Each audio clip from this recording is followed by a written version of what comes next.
Hello, everybody. Chuck Ramsey, the Lawdog, here with you for Western Oklahoma Sports Night as we are well underway in our football previews for Western Oklahoma. And it's a lot of fun getting to visit with a lot of these coaches that we talk to on a pretty regular basis throughout the season. They get busy. Fall camp's just about to start for everyone in Western Oklahoma, but we are here and bringing you coverage of all the teams we can within the, I would say, the listening area of Right Media, which I still do play-by-play for Weatherford for, but no longer do sports for. But it is a lot of fun still keeping up with all of the football in Western Oklahoma, and some changes have gone on throughout the lower classes, A and 2A, and we're going to talk a little bit about that today with head coach of the Hinton Comets, Coach Grant Potter. Coach Grant Potter, thanks for taking time and visiting with us here on Western Oklahoma Sports Night. I know there's a lot of excitement around the Comet football program this season. Yeah, thank you very much for having us on here, and yeah, a lot of excitement. Got a lot of kids coming back from last season's team, and looking forward to the new challenges, a new district that we're in, and very challenging district, and we're just looking forward to getting out there and seeing what happens for us this season. Yeah, so one of the changes that I mentioned as we were introducing you is the fact that they split Class 2A and Class A into two different divisions each, and Hinton happened to fall in the Class A Division 1. And so, therefore, you're in a district with not just the state champion and state runners up, but also the Mhm. preseason 1 and 2 ranked teams Yeah. in the state in the Fairview Yellow Jackets and the Hooker Bulldogs. So, not that Hinton's afraid of competition or tough games, but that they really divvy things up in a way that it's just going to be a dogfight for everyone.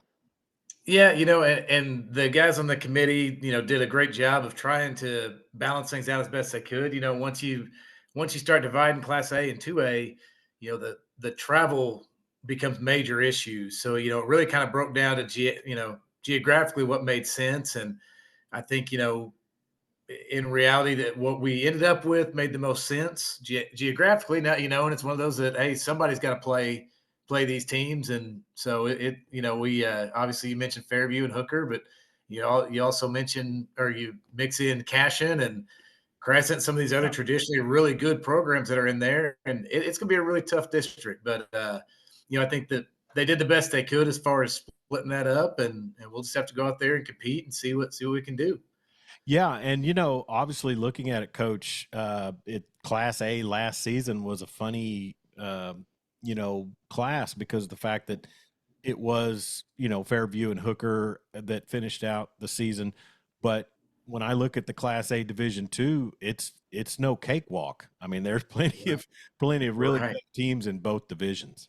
There are, very much so. And that's in non-district. We'll get a look at Thomas, who will, I'm sure, be in the mix there come playoff time. And so, yeah, it's definitely going to be very competitive. It'll be interesting to see in this first year how that kind of shakes out with that division. And it is one of those things that I think it's was probably time for it to happen. When you look at the way the size of our rosters, and we were going 15, our state champions were going 15, 16 games into a season, and it's a lot for these smaller rosters. And so I think it'll be beneficial to the kids and to the programs that I think it balances things out quite a bit.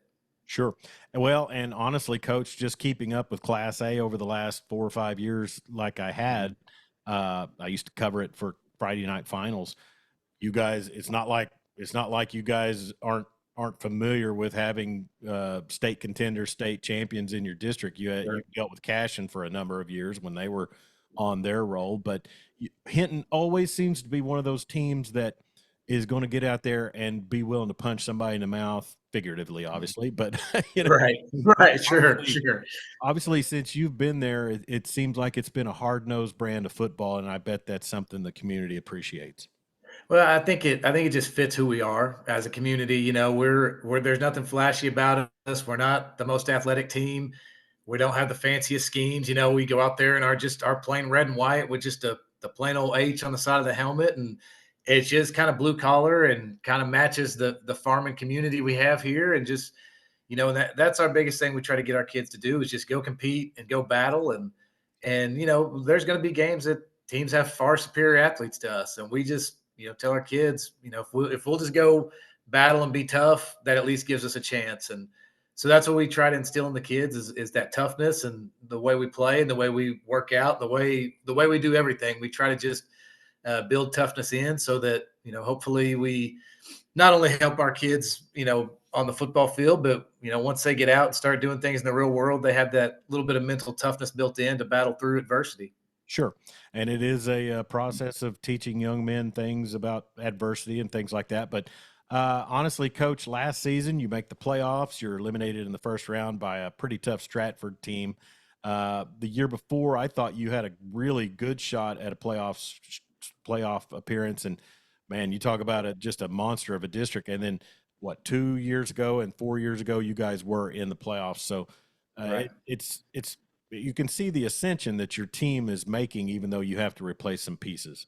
Yeah. It's kind of, building on every year and just trying to continue the growth, that we have not been able to take that next step to, get that seventh win or get that win in the playoffs that we're looking for. So that's obviously something we want to keep doing. But, as we got here 6 years ago now, it was our main goals was, I think my first year here we had 16 or 17 kids. So the first goal was try to get more kids involved, improve our strength and conditioning program, and just try to make the playoffs and be a contender to get in. And I feel like we've taken a lot of steps towards that. Now we need to try to get that playoff win and try to, compete for a district championship and things like that, that we're just trying to continue to build. And we know it's a long process and we still got years to go to get to where we want to be, but we hope we can just be better, year by year and be competitive and try to, improve. And, you know, and one of the things I'm most proud of is, you mentioned 2 years ago, we had a lot of talent. Our team chemistry just never quite gelled. And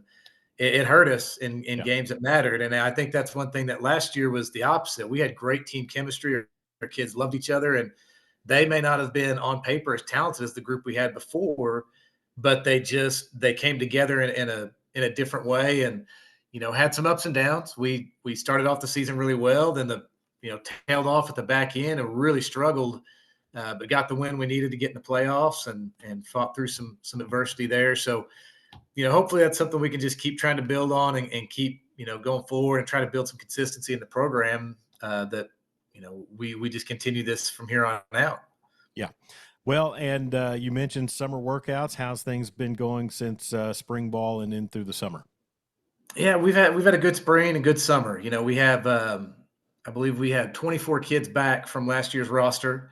So we knew we had the experience and our guys know what to expect and they've worked really hard. They've definitely pushed themselves. We've put some guys in some different positions and they've stepped up to the challenge, and we're excited to see what they can do with that. We wrapped up our last workout today for the summer. So the boys were pretty excited to get that final workout in and get done Yeah. and get ready to hook it up on Monday.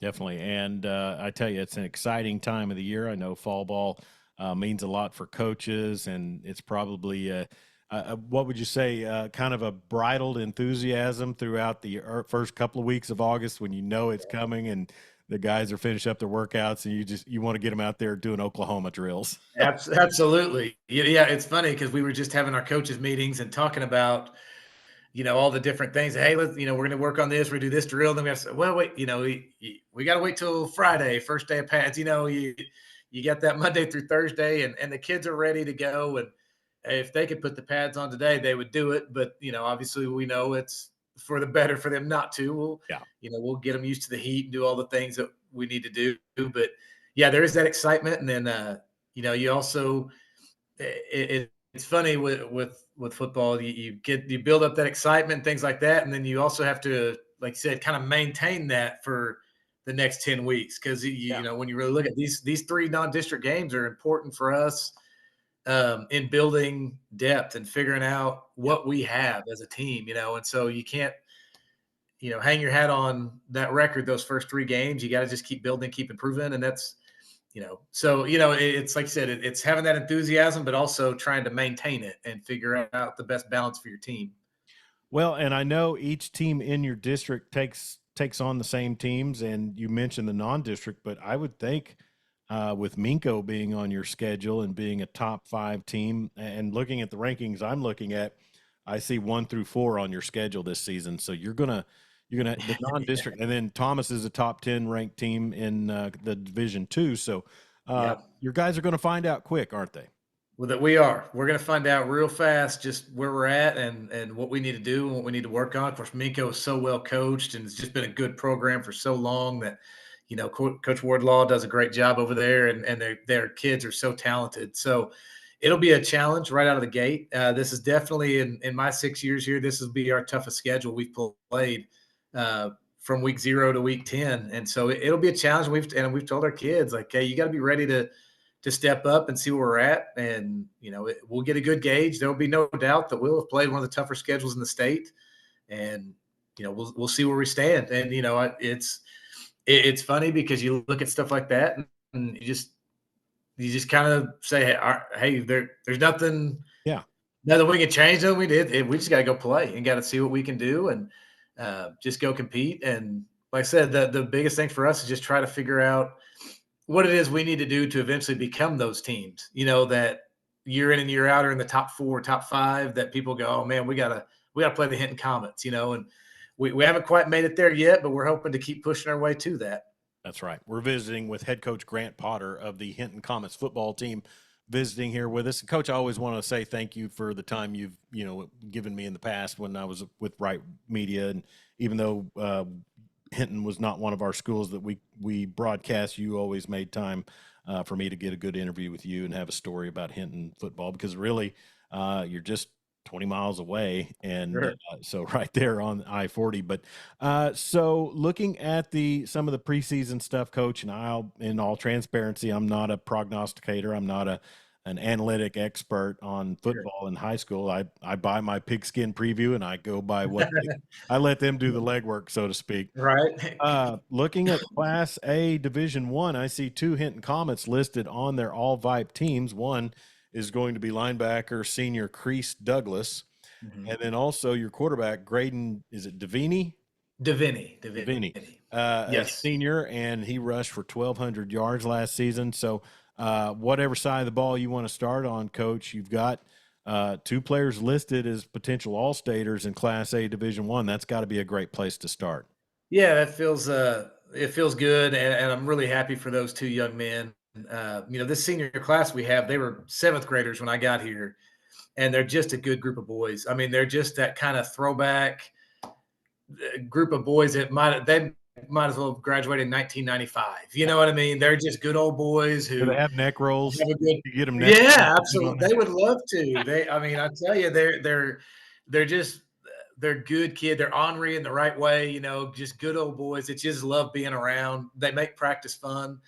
And I could brag on those guys all day as a group, but as those 2 as individuals, Crease Douglas is a guy that he got some playing times a little bit as a freshman and sophomore, and then as a junior really stepped into a starting role for us, was playing some outside backer, and then our Mike linebacker, which was Jake Wright, got injured, and he had been kind of our bell cow on offense and defense for the last few years, but he got injured halfway through the season, and Crease had to step in to take that role on. And, all of a sudden you look up at the end of the season and Crease has over 100 tackles, and he's not the fastest to get there. He'd be the first to tell you that, but he's a smart kid, and he plays with some instincts, and he goes hard, and he's physical, really tough.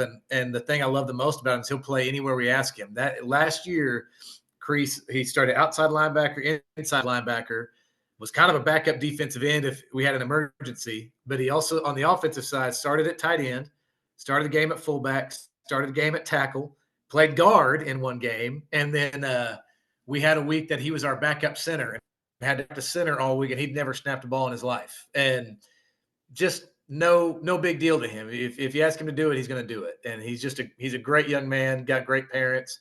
And same for Graydon Davini. Great parents, great kid. He plays some linebacker and safety for us. Probably would be great as a true tailback on most teams. For us though, he makes that sacrifice and plays quarterback because that's where we need him. And so, last year we didn't throw the ball as well as we wanted to, but Graydon's such a threat back there with the ball in his hands that he's just a weapon for us. And so he ended up, like you said, a little over 1,200 yards, and I think somewhere in the neighborhood of 15, 16 touchdowns, something like that. He had a really strong season for us, and he's just one of those kids that battles for yards. And what I love about him is you get him in the weight room, and he's not the prima donna quarterback because that's just not who he is. He's going to outwork anybody in there, and when we're doing our push-up circuits, he's the one doing extra, and he's the one getting everything in that he can. And so he's a great leader for our team as far as putting in the work and being a really tough kid who works hard at what he is trying to do and does whatever we ask him. So I hope those two have a great senior season. They deserve it. All of our seniors, like I said, they deserve a great senior year. So that's what we're hoping for. Outstanding. And also you've got 2 3-year starters on your offensive line, as was noted in the previews, Teagan White and Jacob Bonnewell. And that's always got to be something a coach, particularly a coach that loves to run the ball. You love to see those senior linemen get out there after they've been tried by fire, for 3 years as starters. Oh, no doubt. Teagan is, oh my goodness, that kid is strong as a bull. He doesn't even realize how strong he is. He's a good old kid. And again, he's just another one of those boys that he wants to come lift weights, play football, and then leave and go hunt and fish. That's life for him. It's a perfect life. Great kid, not even kid, young man at this point, but he's been a 3-year starter for us. Love him to death. Jacob Bonnewell, I've actually known Jacob since he was a little bitty guy. His dad's a coach at Edmond Santa Fe, Todd Bonnewell. And so Todd and I go way back. So I've known Jacob since he was a little bitty guy, but he's our kind of our captain of our offensive line. And I mean, he really, in a lot of ways, leads our whole team, but he's the director of what goes on up front for us. And we didn't have him for a game last year, and it sure showed.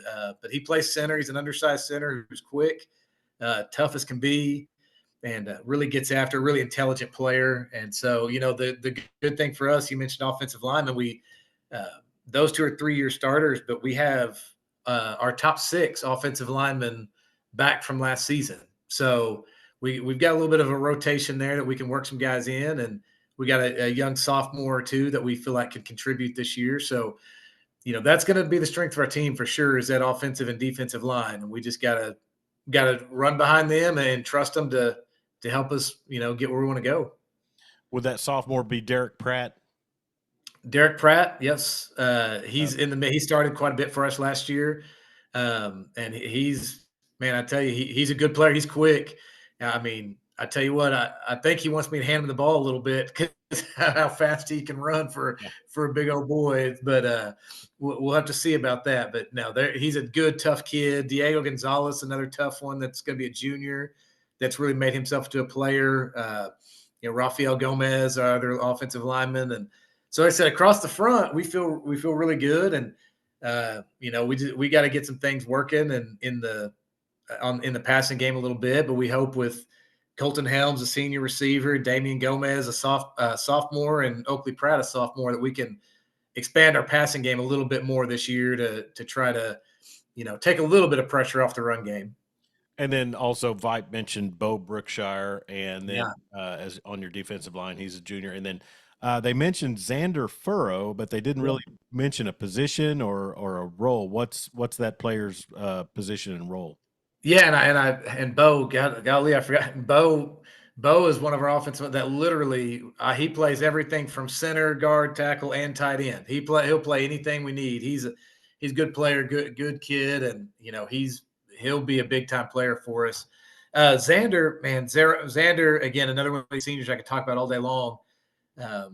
Really fell in love with the weight room as a sophomore and just worked his tail off. And so going into his junior year, we had to find a spot for him to play. So we played receiver last year and, did the things we needed him to do. But we needed a tight end this year. And, man, he hit the weight room hard, got himself up to about 180 pounds. So he'll roll in there and start at tight end for us. And he will actually get in the rotation at linebacker this year. He hadn't played a whole lot of defense for us, but he's just a great kid who works really, really hard and does all the things you ask him to do. So We expect, especially on the offensive side, for him to have a good year. And, his good year may not be measured in catches, but it'll be how effective he is, blocking that edge for us. Yeah. Yeah, we're visiting with Grant Potter, head coach of the Hinton Comets football team, and they are in District 1 of Class A Division 1 with a lot of heavy hitters in there as well. And Coach, everybody kind of understands Cash and Crescent, Fairview, Hooker. You guys were in that it was a massacre of a district that one year. I think I did Friday night finals with it. It was you and Cashin and Tonkawa, and just, Yeah. I think the state semifinals almost consisted three quarters of that district that year. But it's always kind of been an offset district with not quite enough numbers. This year, things are kind of squared away. You got a tough non-district. I guess really to lead all that into it, a playoff spot and a top 4 finish in district. I know that, I talked to Coach Hickson at Sayre a couple of months ago. He's real optimistic. I know Coach Walter at Watonga is really optimistic, and I'm sure I was surprised to find out that Merritt got a new coach. I didn't even hear about Coach Richardson leaving there. But, beyond you guys in the top 3 or 4 in the district, there's some teams that are wanting to make strides as well. So talk about, getting up for those big games, but also not letting down for some of the others.